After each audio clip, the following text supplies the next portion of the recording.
একবার মদিনায় ভয়াবহ দুর্ভিক্ষ দেখা দিল। খাবারের দাম যেন আকাশ ছোঁয়া। মানুষ না খেয়ে দিন কাটাতে লাগলো।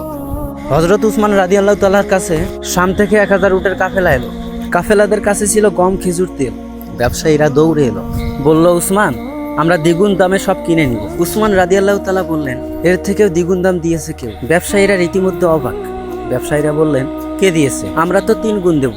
উসমান রাদিয়াল্লাহু তাআলা হাসলেন, বললেন, আমাকে একজন প্রতি দানার বদলে 10 গুণ দিবেন বলেছেন। ব্যবসায়ীদের মনে হইচই পড়ে গেল। ব্যবসায়ীরা সবাই জিজ্ঞেস করলো, কে তিনি? উসমান রাদিয়াল্লাহু তাআলা বলেন, আমার রব, আমার আল্লাহ। তিনি বলেন, যে একটা নেকি করে আমি তাকে 10 গুণ দিই। এই বলে তিনি 1000 উটের মাল সব মদিনায় বিলিয়ে দিল।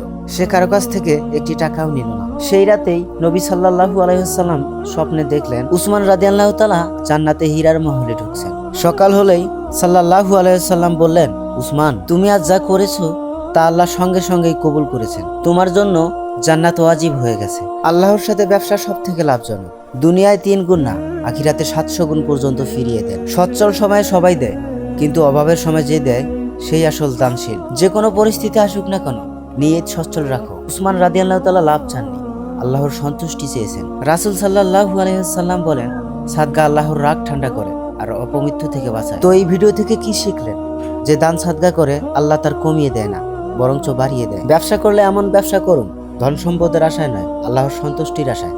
আল্লাহ যদি একবার সন্তুষ্ট হয়, তাহলে আপনার ধন সম্পদ সব দিক থেকে আসবে। এই ইসলামিক মোটিভেশনাল ভিডিওটি যদি আপনার মনে একটু ভালো লেগে থাকে, তাহলে এই ভিডিওতে একটি লাইক, একটি কমেন্ট আর নেক্সট ভিডিও পাওয়ার জন্য চ্যানেলটিকে অবশ্যই সাবস্ক্রাইব করে রাখবেন। তো নেক্সট ভিডিও আসা পর্যন্ত সবাই ভালো থাকবেন, সুস্থ থাকবেন। আল্লাহ হাফেজ।